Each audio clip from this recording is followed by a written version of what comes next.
Greetings, YouTube. Today I'm going to talk about an old game, something from back in the 80s, early 90s era. It's Battlelords of the 23rd century. I think this game can best be described as the Spinal Tap of role-playing games, because it cranks things up to 11.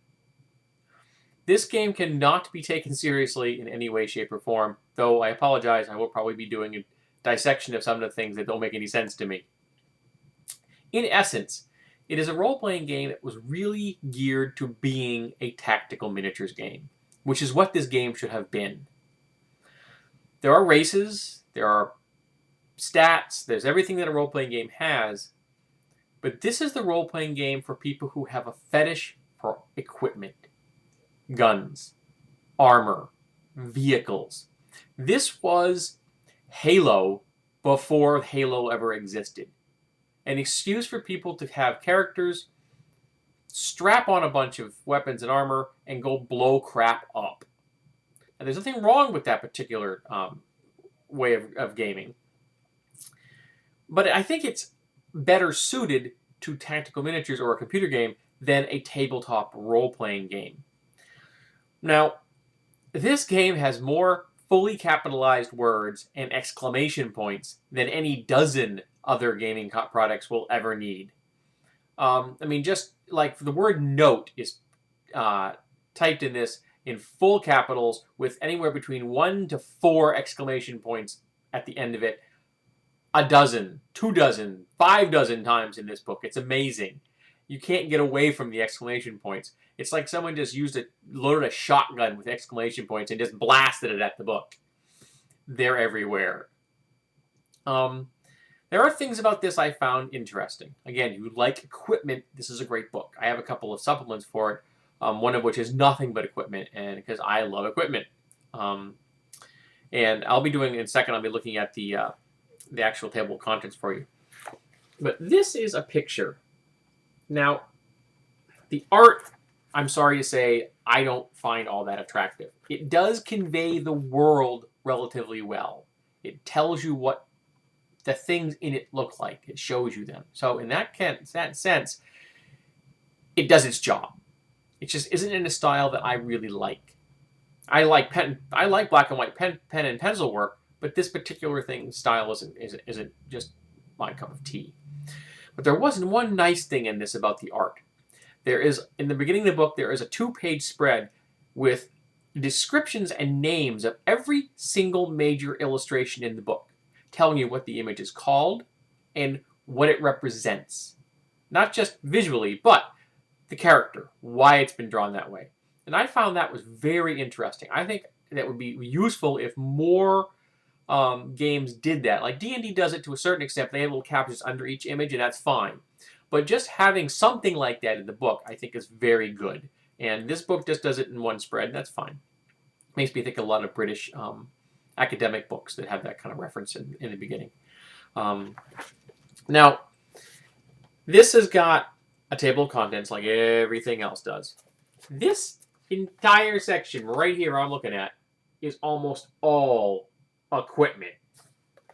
That's a lot of equipment, folks. It's huge.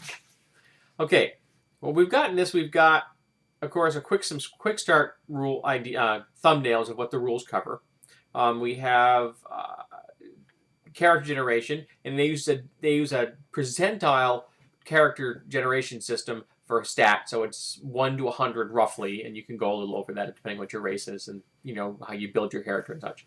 And it uses a percentile system for all the roles. So if you like percentile systems, this is a good thing.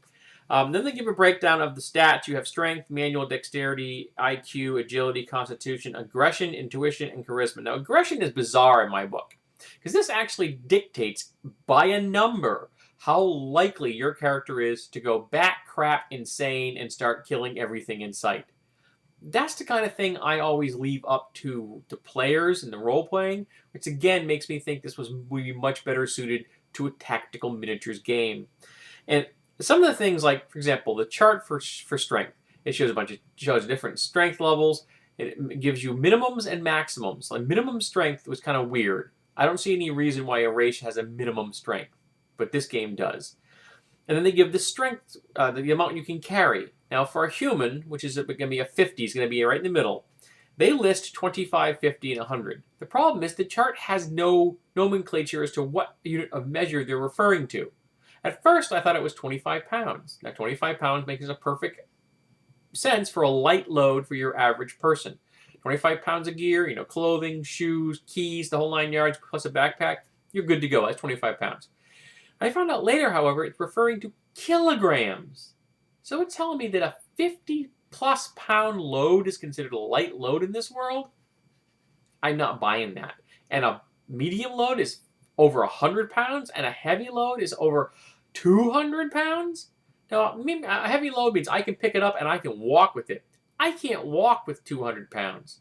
Okay? I don't think I could lift 200 pounds, and I'm average strength. So, I have a problem with their nomenclature and where they break down the stats. They don't make a lot of sense to me in some ways. Then we have some attributes which are derived from the main attributes. Then we have the races, and of course the humans are the default, and no bonuses, no minuses. They're just the default. Boring as all get out. And with the exception of the Orion Rogues, who look almost exactly like humans except for pointy ears, all the races are very unusual. Most of them, except for one, two of them rather, are humanoid. One is a complete quadruped, and the other is a blob. But the other ones, of course, look like Star Trek, Star Wars aliens. They're people in suits. Some of them are really big, nasty people in suits, but they're people in suits. Then we have all kinds of rules about, different things, the rules to run the world itself, occupation skills. Then you get into the equipment, which again, it's an equipment fetish dream. Then you get to the GM section, which is called the Battle Master section. And a lot of this is dated. They're talking about mail service as opposed to like electronic mail service. And they give a timeline, which I thought was a little outdated even by our standards, especially seeing as they predict a full-blown nuclear war in the year 1999 that kills a third of the Earth's population. Now, there are problems with this. I think it's very clunky. I don't think it was as well thought out as it could be. I think it's an artifact of an earlier era. I think it'd be better to port it over to BRP if you like D20, you like a percentile system. You could port it over to D20 if you wanted to use Star Wars D20 or Wars or even D20 Modern. You could use the concept and throw it into Savage Worlds. But the game itself, I don't think it's all that playable. I don't know anyone's played it. I've heard people online say it's fun, and I'll take their word for it. But it is a hoot. It's a great read just because it's absolutely over the top. Crank it to 11. Let's go blow some crap up.